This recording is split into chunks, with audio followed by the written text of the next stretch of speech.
Hola chicos, hola chicas, ¿cómo están?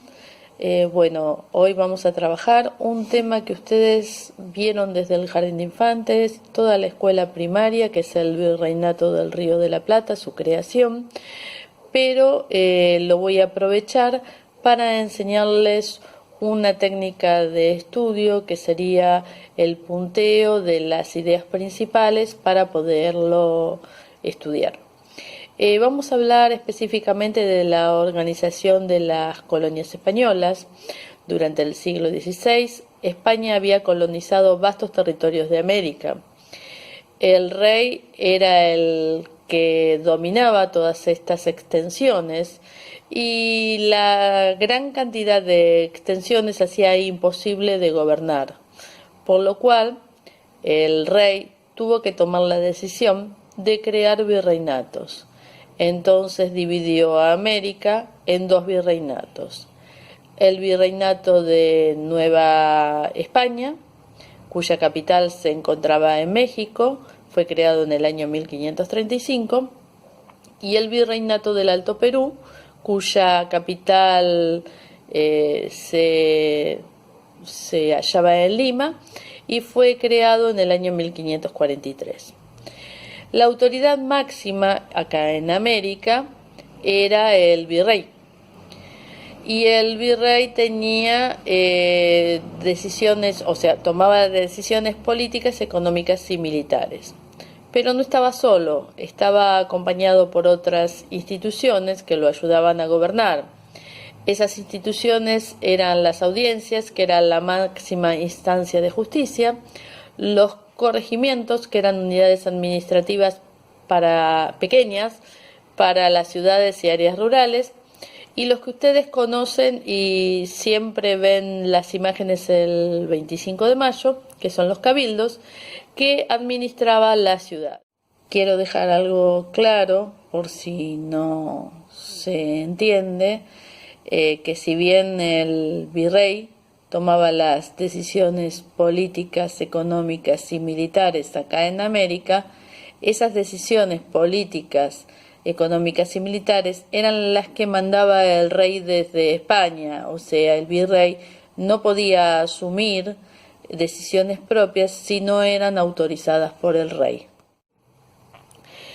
La economía colonial se basaba específicamente en la extracción de metales preciosos, que era oro y plata, de América, y que era exportado hacia Europa, precisamente a España. Y otros productos como el café, el chocolate y frutas y verduras que eran desconocidos totalmente en España y solo se cultivaban aquí en América. Los sectores más importantes de la ciudad eran tres: las minas, las haciendas y las estancias. En ellos se producía y se extraía todo aquello que se exportaba hacia España. Había también una producción artesanal que era de poca importancia y solo se comercializaba dentro de América. España había establecido un monopolio comercial. Esto era que solamente se podía comercializar con los barcos españoles. Había establecido 3 puertos americanos y uno español, pero imagínense que si un barco de España tardaba aproximadamente 3 meses en llegar a América, si había problemas en el clima, si el barco se hundía o si era atacado por piratas, la población aquí en América quedaba sin productos desde España. Entonces empezó a aparecer lo que era el contrabando, que otras naciones europeas se ocupaban de comercializar por fuera de la ley y de las autoridades españolas sus productos en forma más barata. La sociedad colonial estaba organizada a modo de pirámide en una relación de superioridad basada en el color de la piel. En la punta de la pirámide encontrábamos a los peninsulares, que eran aquellos que habían nacido en España. Junto con ellos estaban los criollos, que eran los hijos de los españoles, pero nacidos en América. Después encontrábamos a los mestizos, que eran los hijos de españoles y los indígenas, los mulatos, que eran los hijos de españoles y africanos, y los zambos, que eran los hijos de africanos e indígenas. Estas tres castas se ocupaban de labores como peones agrícolas, artesanos, carpinteros, albañiles, vendedores ambulantes. Eran personas libres y podían acumular riquezas. Debajo de esta casta que acabo de nombrarles, se encontraban los indígenas. También eran considerados libres, pero debían trabajar en campos y minas de españoles y criollos y debían pagar tributos muy elevados por esa libertad. Y en la base de la pirámide se encontraban los esclavos, que eran personas capturadas en África y luego vendidas como mercancía. Trabajaban en minas, en plantaciones y sobre todo en el servicio doméstico. En España existió un tiempo que es conocido como el de las reformas borbónicas. Esto se debió, vamos primero a analizar las causas y las consecuencias.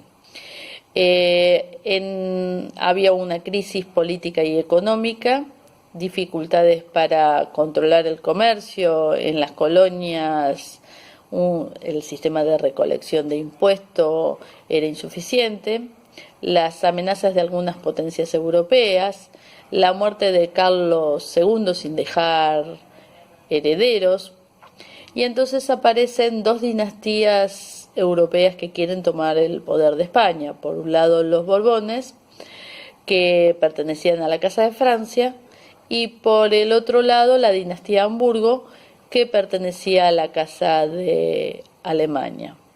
Se queda con el poder de España la Casa de los Borbones y establece estas reformas que se llaman reformas borbónicas.